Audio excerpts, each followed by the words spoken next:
Bien, pues aquí estamos de retorno con un vocero autorizado del presidente Leonel Fernández, la Fuerza del Pueblo, como lo es el ingeniero César Fernández, que en estos últimos tiempos ha venido teniendo un protagonismo importante a raíz de la ruptura, del paso que da Leonel Fernández hacia la Fuerza del Pueblo y los pasos acelerados que ha tenido que dar ya como organización política, esta nueva composición o recomposición de un partido que antes era el Partido de los Trabajadores y que ahora se ha convertido en Fuerza del Pueblo. Ingeniero, como siempre, para nosotros un placer recibirlo hoy lunes en Por la Mañana. Bueno, muchas gracias, querida amiga Lindsay, y gran colega de esta causa y de esta lucha, Alexander. Sí, buen día. Gracias por tenernos aquí en el día de hoy, este lunes. Un saludo a todos los dominicanos, que le damos un mensaje de aliento. Es increíble cómo la Fuerza del Pueblo está tomando cada vez más cuerpo. El día de ayer fue una actividad impresionante. Sé que ustedes han puesto algunas de las imágenes. Y el día de ayer se juramentaron miembros del viejo partido de la circunscripción 1, 2 y 3 del Distrito Nacional y de todas las circunscripciones del Gran Santo Domingo, incluyendo también a Monte Plata, porque a veces Monte Plata como que no está en el este, sí, ni está en la capital, como que está tan cerca. Sí. Pero renunció su presidente provincial y varios presidentes municipales. Es decir que yo puse en mis redes sociales que caramba, que hay 10% que ha rendido sí, que se ha ido del partido.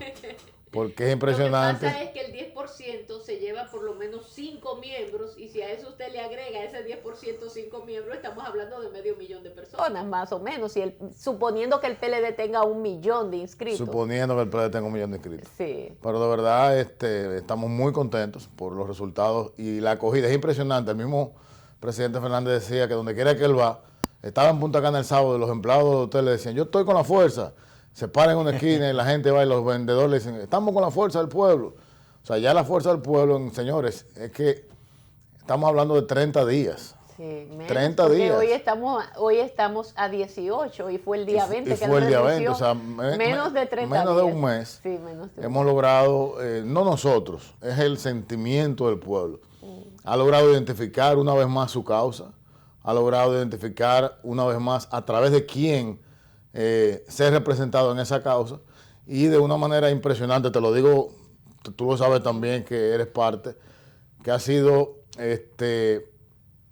increíble cómo hemos podido lograr tantas cosas. Tenemos un partido nuevo en menos de un mes, tenemos ya al presidente inscrito en 6 partidos a candidatura presidencial y hemos logrado una alianza sin precedentes en el aspecto electoral en la República Dominicana, lograr que la oposición mayoritaria se ponga de acuerdo en torno a un proyecto político electoral es algo nunca visto.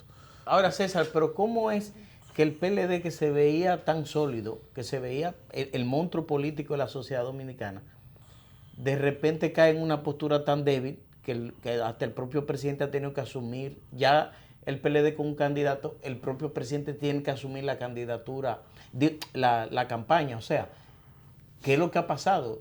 O sea, ¿cómo es que un partido se ha desplomado de esa forma? Siempre, fíjate que en los discursos del presidente Fernández él ha analizado lo siguiente.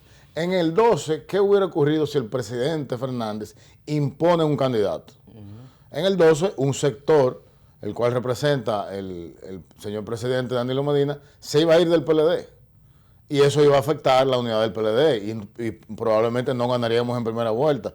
Pero la sensatez del doctor Leonel Fernández, la prudencia y el sentido de la historia lo hizo no retirar a Margarita, siendo falso lo que dijo Temístocles Montaz en la proclamación del candidato de ellos, que fue que ese comité político no lo aceptó. Eso es mentira, porque ese comité político que supuestamente no aceptó a Margarita, porque no tenía tradición en el PLD, ha aceptado uno que es peor que cualquiera que no tenga tradición en el PLD. Entonces, en el 12, ¿qué ocurrió? El presidente Fernández no impuso un candidato y dejó la libre competencia y no incidió, no le levantó la mano a nadie.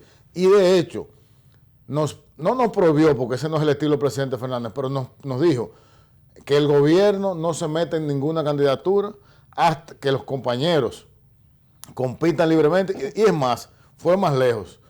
Le pidió a los compañeros que eran funcionarios del gobierno que se retiraran de las funciones públicas.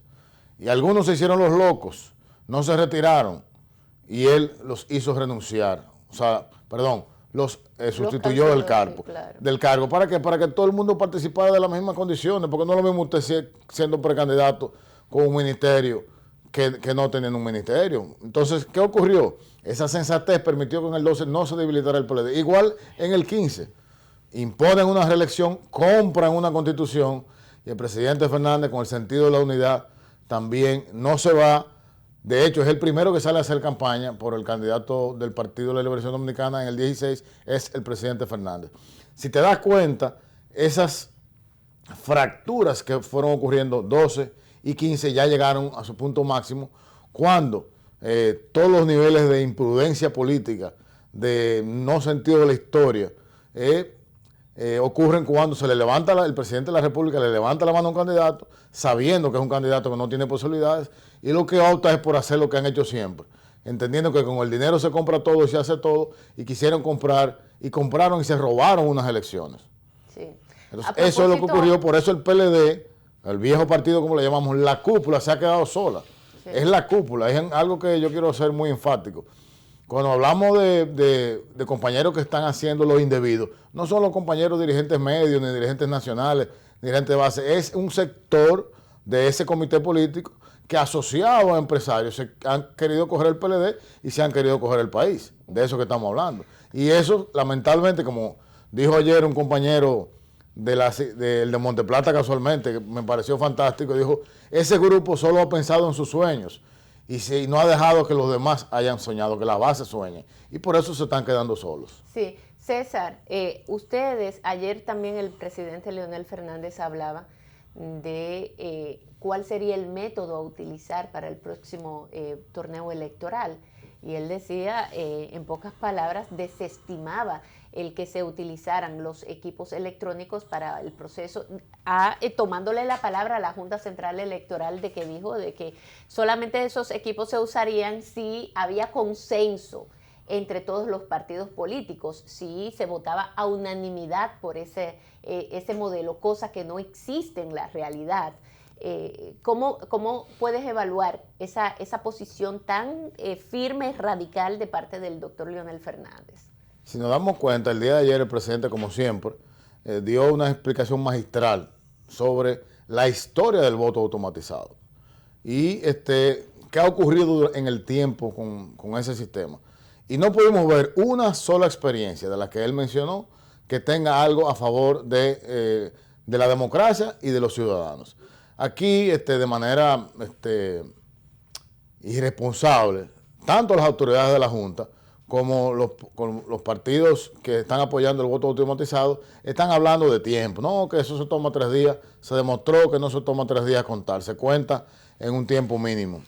Se demostró, han hablado que la papeleta es impresa, es una elección de caos. Entonces, si es así, el presidente Danilo Medina fue electo mediante un caos. Y todos los demás. Y todos los demás, siempre ha sido así.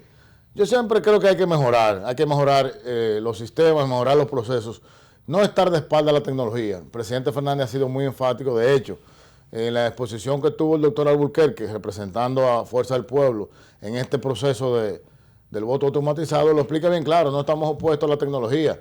Y lamentablemente hay compañeros y compañeras que están diciendo que no podemos volver atrás. Lo que no podemos volver a los fraudes democráticos, a permitir que la democracia esté secuestrada por un grupo y que esté secuestrada por el dinero. Eso es lo que no podemos permitir, a eso que no podemos volver. El voto automatizado, como señaló el presidente, hay países como Alemania, señores, hay que saber, no ser ni experto en geografía, ni en historia, ni en economía, que Alemania es una de las primeras 10 potencias del mundo. Señores, y en su constitución escribió que el voto automatizado es inconstitucional, que no se puede usar porque atenta contra el desarrollo de ese país. Claro, a raíz de una experiencia vivida por ese país. Países que lo han implementado lo desmontan. Los Estados Unidos lo montó y lo está demostrando, poco a poco. Es más confiable en Estados Unidos el correo, que hay voto por correo, que el voto automatizado. Esa no tiene ninguna virtud, el voto automatizado, absolutamente ninguna virtud. De hecho, en lo particular, a mí me place mucho que en esta jornada de lucha que junto a otros compañeros libramos en la Junta Central Electoral, el propio magistrado, presidente de ese órgano, tuvo que reconocer absolutamente todos los puntos fraudulentos que nosotros señalamos, uno a uno, él lo fue reconociendo. Sí. Entonces yo te hago una pregunta. Si el mismo presidente de este órgano ha dicho que hubo fraude y que hubo mal manejo del proceso, eso quiere decir que estas elecciones del PLD, que ese candidato del PLD es ilegal. Totalmente. Pero aquí no pasa nada. Legítimo. Aquí nadie dice nada. Sigue como ¿Qué pasó candidato. en Bolivia? En Bolivia se anularon las elecciones Totalmente. y el presidente tuvo que salir huyendo Sí, porque él fue el que propició ese fraude. claro, claro. que Entonces aquí no pasa nada. O sea, yo estoy sorprendido. El jueves, cuando el magistrado habló, había que dar una sentencia. Mismo, mira, anular esas elecciones y vamos a llamar a elecciones de nuevo. Claro, eso debió de pasar, Aunque- pero sin embargo, César, lo que se vio la semana pasada fue algo muy lamentable de que un grupo representando la Fuerza del Pueblo, donde tú estabas, se le fue impedido leer un documento en un salón. O sea, estamos hablando de represalias que llevan hasta a impedir que ustedes se puedan expresar en una reunión, digámoslo así, donde estaba ahí reunido el pleno con ustedes. Y también la empresa, creo que Deloitte estaba ahí también Sí, representando esta empresa. es simpático. ¿Qué pasó allí? Cuéntanos un poco de ese momento que vivieron ustedes, porque me imagino lo traumático que fue también para ustedes. Durante todo el proceso de la famosa auditoría previa a las elecciones Sí, y luego post-electoral, siempre se solicitó, no solo a la Fuerza del Pueblo, otros partidos políticos, le dijimos a la Junta, queremos acompañarlos en el proceso. Es más fácil, más transparente que estemos ahí, que veamos lo que está pasando. Pero ellos siempre se negaron. Contratan de manera unilateral a Deloitte, con un contrato que da hasta risa. El contrato decía que si había una falta, Deloitte no podía decírselo a la Junta. O sea, tenía que quedarse callado. No podía publicarlo. mantener el secreto por 5 años. Mantener el secreto. Entonces, ¿para qué usted quería una auditoría? Pero también violaron todas las normas de contrataciones, porque en casos técnicos, cuando usted va a adquirir un servicio que es de altamente contenido técnico, usted no puede fijarse en el precio. Usted lo que anda buscando es resolver un problema técnico. No se puede ir a la comparación de precios. Y se fueron a la comparación de precios. Fíjate que una de las razones por la cual Deloitte se va es porque cuando ellos le dicen, ahora tienes que aumentar a un 30%, Deloitte le dice, no, pero que un 30% cuesta 3 veces más. Es decir, que estaría mucho más cara que la más cara que ella estaba, que estaba dispuesta. Ese día nos sorprende un llamado público que hace la Junta, invita a los delegados técnicos de la Junta, de los partidos, a ir a ver el inicio del cronograma de la auditoría. Y nosotros decimos, pero ¿cómo es posible? Si nosotros no hemos participado de la selección de la empresa, no conocemos el contenido del formato de la auditoría, no conocemos nada. Y cuando finalmente publican el contrato, que lo analizamos, es un desastre el contrato. Sí. Pero además de eso, la empresa Deloitte dice la resolución de la Junta que la empresa debe tener experiencia en auditorías electorales. Cuando buscas a Deloitte, la única experiencia que tiene es en obtener multas por acciones fraudulentas e ilegales en toda parte del mundo. Y además que lo que se dedican es al estudio de las finanzas. Auditoría financiera, pero dentro de su especialidad, que es la auditoría financiera, Deloitte tiene multas de billones de dólares. Así es. En toda Europa. Entonces, no cumple con ninguna de esas características y nosotros no nos íbamos a someter a, vamos a decir, a crónica de una auditoría anunciada, no íbamos a ir a un matadero. Sí. Hicimos un documento y sencillamente, con todo el respeto, con toda, vamos a decir, la forma correcta que acostumbra el presidente Fernández y a todo su equipo, y a los partidos aliados, 5 partidos que nos acompañaron, solicitamos leer ese documento en el salón donde estaban los amigos de Deloitte y donde estaban los demás partidos políticos. Y eso fue impedido por los organizadores de esa reunión técnica.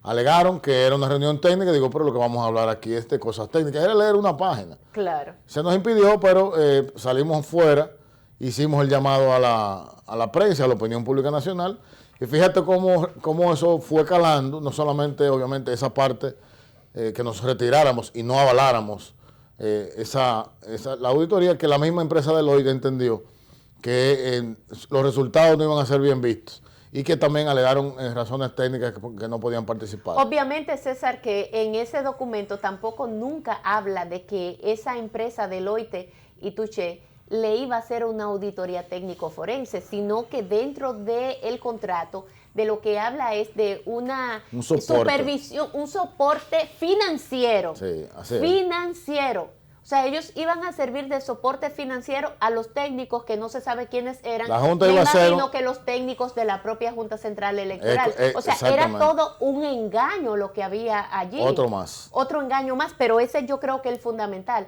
Ahora, el tema del precio, del dinero, cuando ellos lo toman como el principal, como la principal fuente, digamos, como eso era lo que sustentaba las razones por las cuales ellos habían contratado a Deloitte, cuando en esa misma resolución de la Junta dice que eso no debe ser lo primordial, sino que claro, lo que debe de ser primordial es de que sea una empresa acreditada, que cuente con la expertise, la experiencia. Ahora bien, ¿no le llamó a ustedes la atención la cifra tan mínima? O sea, estamos hablando de una cifra muy inferior a las demás cifras, a las demás empresas. De las 5, solo las 3 que participaron, porque hubo 2 empresas que se retiraron desde un primer momento y no, ni siquiera nos llama la atención, no aceptaron, o sea, no aceptaron, y una de esas empresas sí tenía la experiencia y sí tenía toda la acreditación para hacer una auditoría técnico forense. De hecho, en el documento que depositamos ese día, hay un párrafo que se remite precisamente a decir que el monto contratado no va en proporción con la dimensión del trabajo. Exactamente. Para que ustedes tengan una idea de los técnicos que nos ayudaron a nosotros a detectar todas las irregularidades del proceso electoral, que no nos cobraron, porque fueron enviados por amigos del presidente, de instituciones amigas a Funglode. Claro, estamos hablando de la Universidad de Georgetown. Georgetown, pero también Columbia, otras universidades y otras entidades que no reveló el nombre porque precisamente fueron aportes al presidente.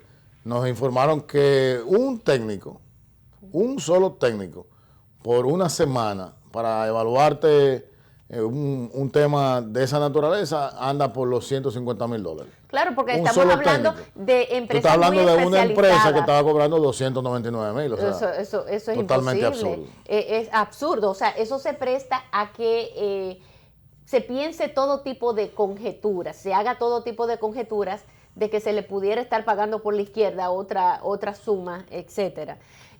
Pero veo que has traído allí algunos documentos a raíz de lo que pasó en Bolivia. Correcto. Donde la OEA, que nos puede hacer ese trabajo gratis, porque eso también hay que decirlo. No gratis, vamos a decir al costo. Al costo, por lo menos. Porque la OEA lo hizo en Bolivia. Sí, es correcto. Y no creo que haya cobrado 10 millones de dólares, ni mucho menos, porque cuando hablamos de organismos como estos, donde nosotros somos miembros de esa organización, de la Organización de Estados Americanos, esos son servicios que también ellas, en un momento en que se requiera, lo debe de dar, está en la obligación de hacerlo. O sea, la OEA está ahí para hacer, y fue lo que hizo en Bolivia. Cuéntenos un poco de la similitud, que eso nosotros lo hemos hablado tanto acá, porque varios de los informes que salió en los medios de la OEA se asemejan bastante al informe que da primero Participación Ciudadana, pero que le antecedía el informe que dio el doctor Leonel Fernández, luego de haber traído sus técnicos y todo ese equipo que estuvo evaluando lo que pudo haber pasado el pasado 6 de octubre. En las elecciones de Bolivia, a diferencia de las de aquí, el voto allá fue manual. Sí. Donde hubo el fraude fue en la transmisión, que aquí también hubo fraude. Que fue electrónica. Que hubo fraude en la transmisión. Pero hay algunos elementos, si el señor director nos ayuda. Aquí, por ejemplo, vamos a ver, ¿cuál usted me dice cómo le conviene más? ¿Con esa? Y no sería con aquella cámara, muchachos, mejor. No. Bueno. Por ejemplo, aquí tenemos una gráfica de las elecciones de República Dominicana de 2004. Fíjense cómo hay un patrón. Ajá. De tendencia. La tendencia es que una vez se inicia el conteo de los votos. Vamos a subirlo un poquito para que se vea completo. Vamos a ver si le hace una mejor toma. Son Ay. varias, o sea que no te Ay, preocupes perfecto, mucho. Ok. gracias. Fíjense que la tendencia es que, ¿qué se hace para un primer boletín? Para el tema estadístico. Tú tomas una proporción de cada centro de votación de acuerdo al tamaño del centro. Sí. Si tú tomas un 20%, bueno, un centro que tenga 1000 votos, son 200 votos de ese centro. Pero de un centro que tenga 100 votos, son 20 votos. Entonces, cuando tú sacas el posicionamiento de los candidatos, eso no debe variarte a lo largo del proceso. Porque es un promedio general. Es un promedio general. Las estadísticas así lo Las indican. estadísticas así lo indican. Entonces, si te das cuenta, fíjate que en el 2004, mira cómo van, salen muy pegaditos los candidatos, Sí. pero se van despegando, se van despegando, se van despegando. Pero la tendencia no cambia. No. Siempre es hacia arriba e uniforme. En el 2012 por igual. En el 2016 por igual. ¿Qué pasó el 6 de octubre? Miren qué belleza. Empieza un candidato muy abajo y un candidato muy arriba. Sí. Se lían, se cambian y se cambia la tendencia en un momento determinado. Esto Una ocurrió. locura. Pero entonces miren ahora qué ocurrió en Bolivia. Entonces, aquí se los pongo. Esto es Dios República mío, Dominicana y miren Bolivia. Igualito, o sea, muy parecido. Muy parecido, o sea, muy parecido. un candidato empieza con Uno una muy diferencia arriba de, y uno muy de 10 abajo. puntos, lo invierten y ahí es que viene la situación. Pero también en Bolivia tenemos en el tema de estadística que estábamos hablando. Vamos a ver si lo encuentro. Es increíble cómo los cuadros... No, y le voy a leer algunas cosas. Miren esto. Por ejemplo, el cuadro de la derecha es el cuadro... Ahí es. este de la... Ajá. Ok, perfecto, señor Ahí, director. ok. El cuadro de la derecha Que sería la es izquierda para el que nos los envió, que televidentes. sería la izquierda para la televisión, es el que nos envió la Universidad de Georgetown. Todos los puntos azules que ustedes ven a la izquierda son centros de votación. Sí. Y los puntos naranja, que están a la derecha, o rojos, no sé cómo se verán en su pantalla, son centros de votación después de las 6 de la tarde. ¿Dónde usted ve más centros de votación? ¿A la izquierda o a la derecha? A la izquierda. Entonces, ganando esos centros de votación, el presidente Fernández perdió las elecciones. Pero fíjense en el gráfico de la izquierda, que está graficado de una forma diferente, pero al final, ¿qué te dice? Que en el último tercio se ganaron las elecciones, después el 90% de votos, Ahí fue que y ese es el cuadro es el de Bolivia. Ah, claro, después del O sea, 83%. exactamente lo mismo. Pero cuando tú te vas al informe per se, Aquí fue más descarado, porque aquí fue después del 90%. después del 90, cuando tú te vas al informe de la OEA, te topas con cosas, oye, mira, cosas como esta. Porque en Bolivia fue el 83%. ¿Ustedes se acuerdan aquí que, luego del 90%. Una cosa... que nosotros hablamos en este mismo programa, hablamos un día que el tema de las fechas incorrectas de las actas. Sí. O sea, habían actas ya hechas en Bolivia con información de otro día. La página 4 de su informe, en la capítulo 10, dice la aplicación. Cuando está hablando de la aplicación, es la aplicación de software que ellos utilizaron. No limitó el envío de actas solo a equipos que tuviesen la fecha correcta. Se suma a esto la imposibilidad de asegurar que equipos, al ser usados, entre paréntesis, de manera voluntaria, se inscribió para enviar el acta. Debido a ello, se han recibido actas con fechas que no están dentro del ciclo de la vida del sistema de transmisión. Es decir, señores, tenían actas listas. Nosotros demostramos en el proceso que habían urnas preñadas de votos digitales. Sí. Esto ocurrió en Bolivia.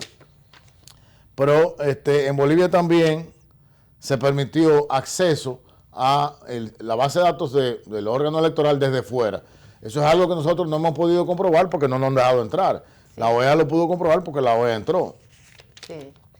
Pero que y hay altas posibilidades finalmente, de que eso para no así. abundar mucho en el tema de la OEA, y el informe es público, todo el mundo lo puede leer, yo quiero hacer énfasis en esto, que es lo que nosotros venimos batallando desde enero con la Junta Central Electoral, y es lo siguiente. Dice la OEA, en la página 6, lo pueden buscar, la capítulo 13, dice, en el caso de Bolivia, una misma persona es el responsable del proveedor del software y reunió los siguientes roles. Diseñó, desarrolló, probó e implementó el software. Una misma persona. Y durante el proceso, o una misma entidad, durante el proceso, lo recompiló, aplicó la gestión de cambio, hizo las pruebas y los procedimientos de seguridad. Y mantuvo bajo su exclusivo control los servidores, base de datos y la aplicación. Por lo anterior descrito, se rompió la cadena de custodia desde el inicio hasta el final. ¿Qué quiere decir eso? Que lo que pasó en Bolivia es lo que nosotros le exigimos a la Junta. Que ese proceso que acabo de describir, desde construir el software, desde manejarlo, desde compilarlo, la base de datos no podía estar en manos de una persona y mucho menos del órgano. Tenía que estar, primero, tenía que haber un agente auditor que lo fuera supervisando y segundo, que los actores, es decir, los partidos políticos y los candidatos, tuvieran acceso a lo que estaba pasando. Claro. Ahí se violentó todo. Sí. Entonces, de hecho, el mismo sistema que está ahora es este. O sea, lo que está ocurriendo ahora y lo ocurriría en febrero del año 2020 en las municipales sería utilizar eso, que está mal. Que es un software que no se ha certificado, que no se ha aprobado.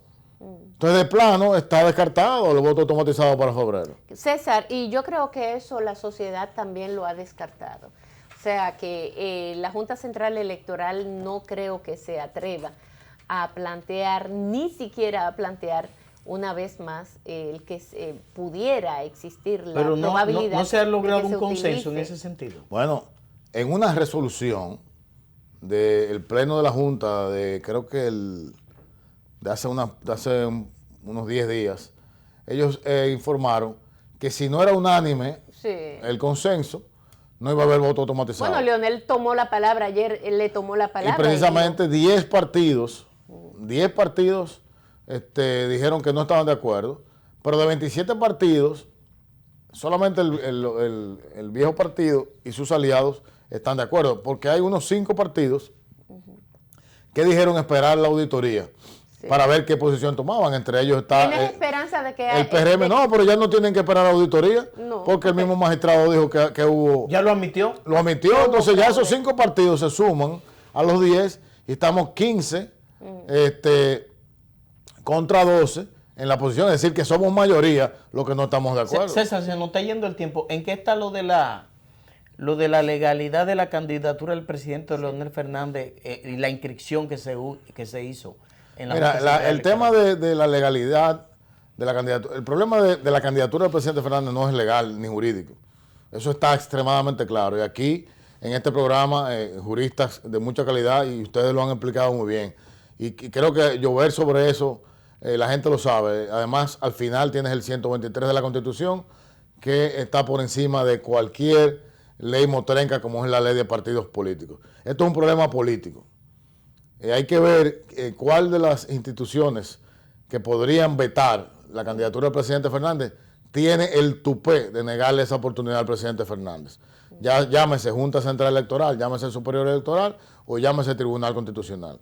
Si el tentáculo del gobierno llega hasta obligar a alguno de esos honorables magistrados, yo creo que aquí sí realmente va a haber una situación de dificultad en el país. No hay forma de que el presidente Fernández no sea candidato. ¿Por qué? Primero yo lo veo desde este punto de vista. Esta mañana veía en uno de los programas de televisión a un compañero del comité político del viejo partido y insisten en hablar de Leonel. Digo, doctor, pero habla de su candidato. Claro. Insisten en hablar del presidente. Y yo, ¿cuál es el problema con el presidente? Sí. Querían que se fuera, se fue. Nos fuimos del PLD, estamos en la fuerza. Trabajen en su viejo partido que se le está cayendo a pedazos. Sí. Entonces, pero ese es el problema. Hay entonces un gran está temor hacia la garantizada figura de una Leonel. segunda vuelta. Sí. Hoy está garantizada una segunda vuelta con 1 millón de votos que tiene el presidente Fernández de sus 2 millones de afiliados demostrados. Si no dejan al presidente Fernández por una razón u otra, luego de muchas dificultades, están garantizando que va a haber un candidato que se va en una primera vuelta y va a ser Leonel Fernández, porque todo el mundo, hasta los chinos de Bonao, van a salir a votar en contra. Pero si ellos lo están de ese eligiendo gobierno. como contendor, es porque ello entiende que van. ¿Tú sabes por qué salió el presidente de la República a hacer campaña ayer? porque no, el candidato del gobierno no está en tercer lugar, está en último. Sí. Salió Está del desesperado último. a hacer campaña. Eso te lo dice claro. Como tuvo que salir el presidente Fernández en Como el no 12. está en tercero, sino en último. En último Detrás está. del último. En último lugar está. Y eso lo tiene preocupado. El Porque candidato del PLD, usted dice que está el del PLD, no, yo te lo garantizo y te enseño el número. Está en el último lugar. Bueno, nosotros pues agradecemos a César Fernández su visita en el día de hoy, como siempre brillante. La participación nos deja con muchas informaciones. Ojalá y en los próximos días la Junta falle, porque tiene que dar una serie de fallos ya. El Tribunal Constitucional le ha dado un plazo, una fecha límite, que es 8 de diciembre, y una vez emita ese fallo, creo que queda claro la candidatura también del doctor Leonel Fernández. Así que, César, muchísimas gracias. Evidentemente que el doctor Fernández empieza con muy buen pie, porque empieza con 1 millón de votos a su favor, que fueron evidenciados a pesar de la trampa, a pesar del fraude. Se lleva en los bolsillos 1 millón de votos, y eso tiene nervioso a la gente del gobierno y a la cúpula, como bien señala César, del PLD, que anda haciendo reuniones semanales prácticamente. El CP, la cúpula, semanalmente se está reuniendo a ver cómo para el sangrado terrible, la hemorragia de esa organización, que ahora encabeza Danilo Medina, porque es Danilo Medina el que manda ahí. Gracias a César y a ustedes, amigos, también gracias por el favor de seguirnos. Recuerden, mañana estaremos como siempre tempranito con todos ustedes a partir de las 8 de la mañana. Hasta mañana, compañera, que tenga feliz resto del día. Feliz día.